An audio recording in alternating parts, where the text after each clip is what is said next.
भारत के संविधान की कहानी कहाँ से शुरू होती है? ज्यादातर लोग कहेंगे आजादी की लगाई से।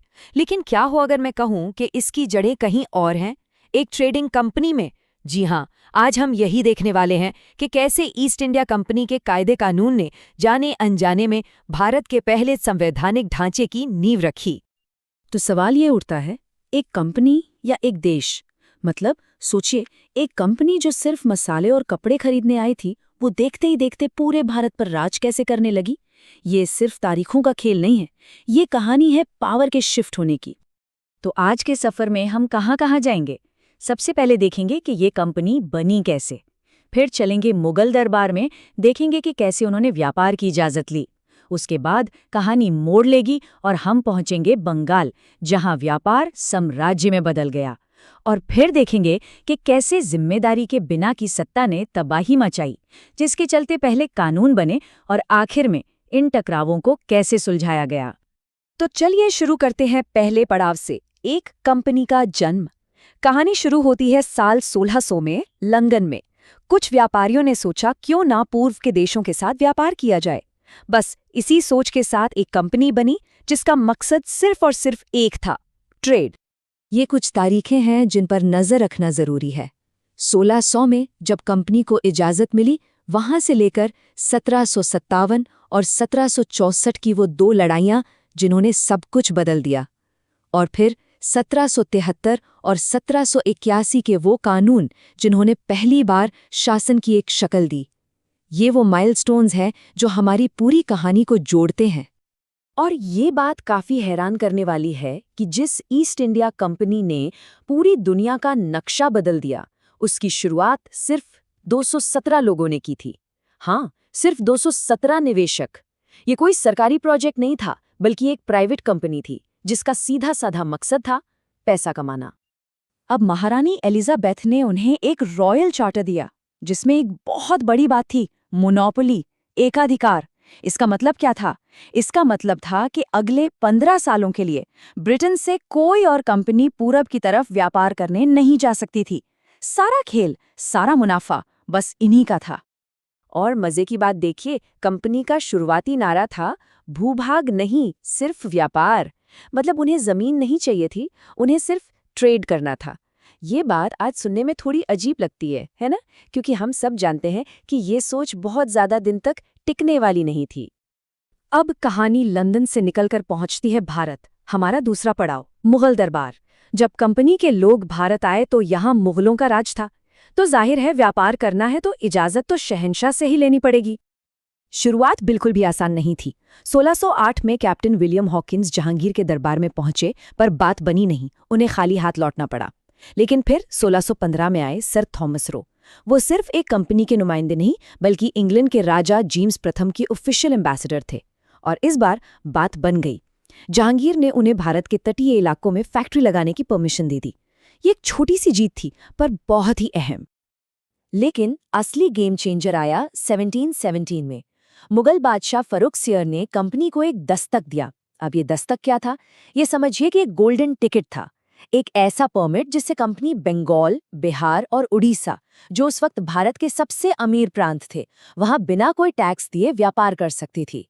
ये कंपनी के लिए किसी जैकपॉट से कम नहीं था।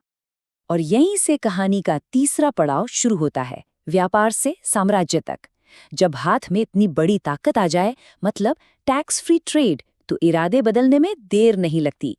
कंपनी के अधिकारी इस दस्तक का इस्तेमाल अपने पर्सनल फायदे के लिए भी करने लगे। इससे बंगाल के नवाब का खजाना खाली हो रहा था। अब जब नवाब ने इसे रोकने की कोशिश की, तो टकराव तो होना ही था। और ये टकराव दो बड़ी लड़ाइयों में बदला, जिन्होंने हिंदुस्तान का मुकद्दर हमेशा के लिए लिख दिया। पहली 1757 में प्लासी की लड़ाई, जिसने भारत में ब्रिटिश शासन की नींव डाल दी। और दूसरी 1764 में बक्सर की लड़ाई।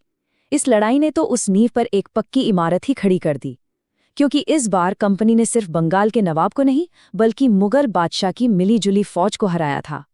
इस बदलाव को ऐसे समझिए, बक्सर की लड़ाई से पहले ईस्ट इंडिया कंपनी क्या थी? एक अर्जी लगाने वाली संस्था। वो भारतीय शासकों के दरबार में इजाजत मांगने जाती थी। और बक्सर की लड़ाई के बाद पासा पूरी तरह पलट चुका था। अब कंपनी आदेश देती थी, अब मुगल बादशाह उनसे संधि करने पर मजबूर थे। जो मांगने वाले थे वो देने वाले बन गए। पावर का बैलेंस पूरी तरह बदल गया था। अब आता है हमारा चौथा पड़ाव, पावर विदाउट रिस्पॉन्सिबिलिटी, मतलब बिना जिम्मेदारी की सत्ता। जीत के बाद कंपनी ने बंगाल में एक अजीब सा सिस्टम बनाया जिसे दोहरी सरकार या ड्यूअल गवर्नमेंट कहते हैं, और इस सिस्टम ने सिवाय तबाही और करप्शन के कुछ नहीं दिया। तो हुआ ये कि 1765 में इलाहाबाद की संधि हुई। इसमें मुगल बादशाह ने कंपनी को दीवानी अधिकार सौंप दिए। अब ये दीवानी क्या है? आसान भाषा में बंगाल, बिहार और उड़ीसा से सारा का सारा टैक्स वसूलने का अधिकार, मतलब सारा पैसा अब कंपनी की जेब में। तो देखिए, ये दोहरी सरकार का खेल कैसा था।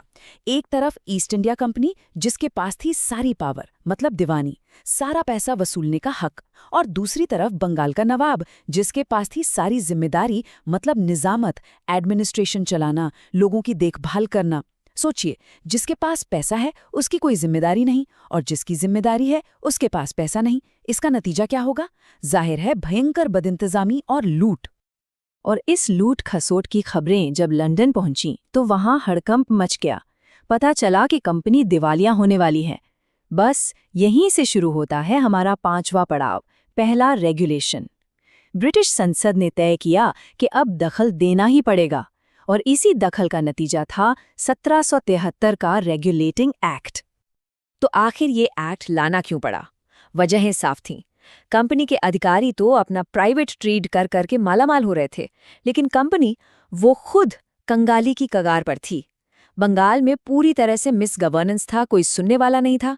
इन्हीं सब वजहों से ब्रिटिश सरकार को लगा कि अब इन पर लगाम कसनी ही पड़ेगी। इस एक्ट ने भारत में पहली बार एक सेंट्रल एडमिनिस्ट्रेशन की नींव रखी। कैसे? सबसे पहले तो बंगाल के गवर्नर का प्रमोशन हो गया, वो बन गए गवर्नर जनरल। फिर बॉम्बे और मद्रास के गवर्नरों को उनके अंडर कर दिया गया। मतलब एक सेंट्रलाइज्ड सिस्टम की ये पहली कोशिश थी। और इतना ही नहीं, एक और बहुत बड़ा कदम उठाया गया। 1774 में कलकत्ता में एक सुप्रीम कोर्ट बनाया गया। ये कोई कंपनी की अदालत नहीं थी, बल्कि एक इंडिपेंडेंट जुडिशरी थी। कह सकते हैं कि भारत में एग्जीक्यूटिव और जुडिशरी यानी कार्यपालिका और न्यायपालिका के अलग अलग होने की शुरुआत यहीं से हुई।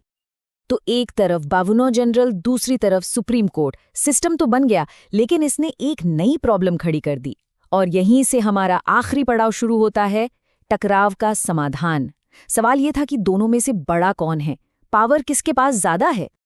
मतलब असली सवाल ये था कि फाइनल बॉस कौन है, एग्जीक्यूटिव यानी गवर्नर जनरल या जुडिशरी यानी सुप्रीम कोर्ट। क्या सुप्रीम कोर्ट गवर्नर जनरल के काम में दखल दे सकता है? ये एक बहुत ही बेसिक लेकिन बहुत ही जरूरी संवैधानिक सवाल था जिसका जवाब मिलना ही था। और इसका जवाब मिला 1781 के एक्ट ऑफ सेटलमेंट से। इस कानून ने साफ कर दिया कि गवर्नर जनरल और उसकी काउंसिल अपने ऑफिशियल कैपेसिटी में जो भी काम करेंगे वो सुप्रीम कोर्ट के दायरे से बाहर होंगे। और यही था भारत में सेपरेशन ऑफ पावर्स यानी शक्तियों के पृथक्करण का पहला बीज। एक ऐसा सिद्धांत जो आज दुनिया के हर लोकतंत्र की नींव है। तो सोचिए, भारत के संविधान की जड़ें कितनी गहरी हैं, जो एक ट्रेडिंग कंपनी के बही खातों से शुरू होकर बंगाल के जंग के मैदानों से गुजरकर आज हमारे बीच हैं।